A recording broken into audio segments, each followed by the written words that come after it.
ngayon sabihin niya naging desperado. Desperado for something, Lufamego. Meron bang instance sa buhay mo parang isip mo, ay napaka-desperado ko naman. Looking back sa mga... I think kasi yung sa pagkakaalam ko kasi sa pagiging desperados, hindi naman yung parang normal din naman na lahat ng nangyayari sa buhay natin walang perfect. Diba? Minsan nagbabago. Depende sa pagkakataon. So, I think, oo. Saan? Saan? Hindi ko na maalala kayo. Basta. Mamaya, go. Mariel, ikaw. Hindi dumating sa punto na naging desperado. Siguro tulad ng sinabi niya, may mga problema, pero nahandle ko naman ang tama at never dumating sa point na naging desperada. Lupa. Kung last year sinagot ko, oo, naging desperada ako. Noong time na nasa Istanbul ako at kasama ko si Ilmas noon, desperada ako dahil namimiss ko yung pamilya ko dito, mga loved ones ko dito. And this year, iba naman ang pagiging desperate ko. I'm desperate for sleep and for time with my kids kasi sobrang busy ko. And she was best host sa Star Awards kahapon. Wait, thank you sa PNPC ha, kung nandito kayo. Hello.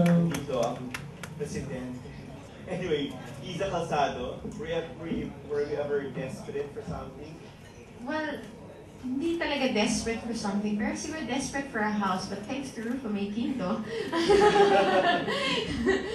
She just solved my desperation. Hindi, never talagang, siguro bago mo paabutin dun sa puntong desperado ka na, dapat gawin mo na ng paraan para hindi pa maging malala yung situation. But of course, at given times in my 6 years in the business, I have been desperate for sleep. She is correct. Lahat yata kami dito. Pag desperada sa tulog yan, oo. Isa rin yata ang desperada sa tulog kasi 3 araw ko lang nakikita to pero hindi siya desperada sa award. 3 award-giving bodies ang nagparangal sa kanya. Kauwi lang niya from Australia. Una, FAMAS. Tapos, Awit Awards. Tapos ito nga, well, kahapon nga sa PNPC. Ogito. Desperate for what? Ngayon wala naman. I feel extremely blessed. But there was a time when I was desperate, di ba? I was desperate to expose the truth. And I love Regine Velasquez. Wow! Ano ba? Sinabi ko yun, nag-girl ako ah. Kaya yun. Yes, go!